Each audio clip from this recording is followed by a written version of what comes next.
So finally ইয়াসদার upcoming commercial cinema যেটার নাম হচ্ছে মেন্টাল, সেটার ট্রেলার অলরেডি ইউটিউবে ড্রপ করা হয়ে গেছে। বেসিক্যালি সেইটাকে নিয়ে এখন তোমাদের সাথে কথা বলবো। দেখো, টু বি অনেস্ট, বাবা যাদবের ডিরেকশনে তৈরি সিনেমাগুলোর উপরে আমার এখনের সময় দাঁড়িয়ে খুব একটা কনফিডেন্স, খুব একটা এক্সপেকটেশন কিন্তু নেই। যদিও বাবা যাদব এক সময় অনেক বড় বড় হিট দিয়েছেন, বাট তারপরও উনি যেই ধরনের সিনেমা সব তৈরি করেন, উনি যেই রকমের সিনেমা সব তৈরি করেন, সেই রকম সিনেমা আজকের ডেটে দাঁড়িয়ে যদি তৈরি করা হয় সেগুলো ডেফিনেটলি চলবে না। সো এই মেন্টাল সিনেমাটাকে নিয়েও আমার খুব একটা এক্সপেকটেশন ছিল না, বাট যখন এই মেন্টাল সিনেমার ফার্স্ট পোস্টারটা এলো, পোস্টারটা দেখে আমার আবারও মনে হয়েছিল যে আবার সেই 10-12 বছর আগে যেরকম সব সিনেমা তৈরি হতো এটাও ঠিক সেই রকম একটা সিনেমা হতে চলেছে। বাট যখন মেন্টাল সিনেমার ফার্স্ট সংটা এলো, কিয়াক খান গান বানাইছে, এই গানটা কোথাও গিয়ে আমার বেশ ভালো লেগেছিল। যদিও গানটাও তোমরা যদি দেখো, গানটাও সেই পুরোনো গানগুলোর মতো একটা ভাইব দিচ্ছে, সেই পুরোনো গানগুলো যেরকম প্যাটার্নে তৈরি হতো এই গানটাও সেই রকম একটা প্যাটার্নে তৈরি হয়েছে।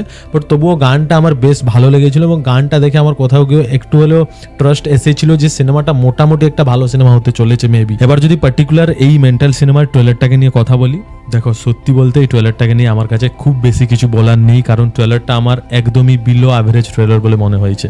দেখো, গানটাকে তোমরা সেই পুরোনো গানগুলোর ভাইব দিয়ে তৈরি করেছো, সেই পুরোনো গানগুলোর প্যাটার্নে তৈরি করেছো, সেটা মানুষকে কোথাও গিয়ে ভালো লেগে গেছে। তার মানে ইটস নট নেসেসারি কি সিনেমাটাও আমরা সেই একই প্যাটার্নে তৈরি করব, সেই একই রকম ওয়েতে, সেই একই রকম ভাইবে সিনেমাটাও আমরা তৈরি করব, সেটাও মানুষকে ভালো লাগবে। যদি গল্পটার মধ্যে কিছু নতুনত্ব থাকতো তাহলেও ঠিক আছে, বাট এখানে ট্রেলারটা দেখে তো মনে হচ্ছে না যে গল্পটার মধ্যে কিছু নতুনত্ব আছে। এইদিকে গল্পটার মধ্যে কিছু নতুনত্ব নেই, তার উপরে মেকিং প্যাটার্নটাও সেই 10-12 বছর পুরনো সিনেমাগুলোর মতো, তাহলে কি করে মানুষকে এই সিনেমাটা ভালো লাগতে পারে? সো আই ডোন্ট থিঙ্ক কি this film will be work. আরেকটা কথা, এটা আমার পার্সোনালি মনে হয়েছে, তোমাদের সেটা নাও মনে হতে পারে।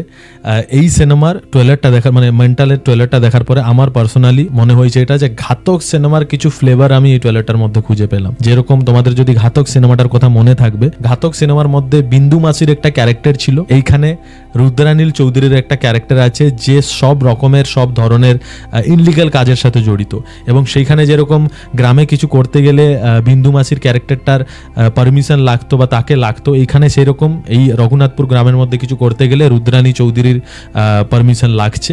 শুধু সেই সিনেমার মধ্যে জিদ্দার ক্যারেক্টারটা একটা সাধারণ মানুষ থেকে একটা ক্রিমিনাল বা একটা গুন্ডা হয়ে উঠেছিল কোনো একটা কারণে, এইখানে অলরেডি ইয়াসদা একটা পুলিশ অফিসারের ক্যারেক্টার প্লে করছে।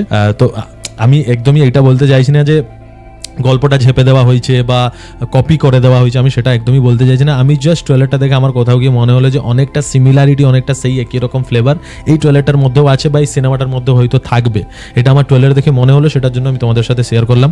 এবার হতেই পারে যে সিনেমাটা যখন রিলিজ করবে একদমই অন্যরকম একটা গল্প, বাট আমি এইটুকু প্রিটি মাচ শিওর হয়ে বলতে পারি যে এই সিনেমার গল্পটার মধ্যে সেরকম কিছুই নতুনত্ব নেই বা এই সিনেমার গল্পটা আপডেট একটা গল্প নয়। এবং ট্রেলারটার মধ্যে আমাদের যে ইলিগাল বিজনেসগুলো দেখানো হয়েছে, লাইক স্মাগলিং, উইমেন ট্রাফিকিং, এইগুলো যদি তোমরা দেখো, আমরা অনেক সিনেমার মধ্যে এইরকম ইলিগাল ব্যবসাগুলো দেখেছি, বাট সেগুলো ঠিক আছে। এবং তাছাড়া ট্রেলারটার মধ্যে যে ডায়লগগুলো আমরা শুনতে পারছি, স্পেশালি ইয়াসদার মুখে যে ডায়লগগুলো আমরা শুনতে পারছি, সেই ডায়লগগুলোর রাইটিং, সেই ডায়লগগুলোর ওয়ে অফ ডেলিভারি, সেইগুলোও কিন্তু সেই 10-12 বছর আগে যে পুরোনো সিনেমাগুলো তৈরি হতো সেইগুলোর মতো, মানে 2012 সালে 2013 সালে যেরকম সিনেমা তৈরি করা হতো সেই রকম একদম ডায়লগগুলো শুনতে লাগছে।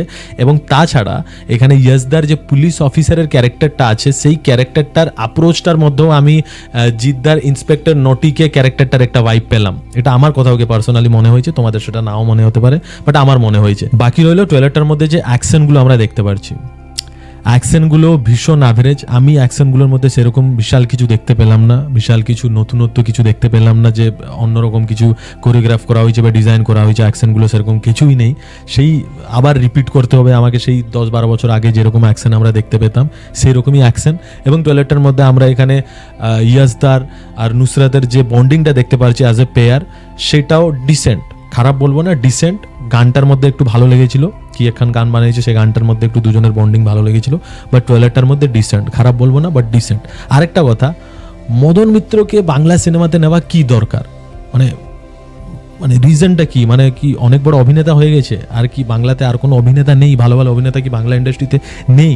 তাকে সিনেমার মধ্যে নেওয়ার দরকারটা কি? সে কি মানে টাকা পয়সা কিছু ইনভেস্ট করছে নাকি? এমনি এমনি তাকে কেন নেওয়া হচ্ছে? মানে ছাড়ো, নাথিং টু সে। সো যাই হোক, ট্রেলারটা দেখার পরে ওভারঅল আমি বলবো I don't have even 1% expectation from this movie.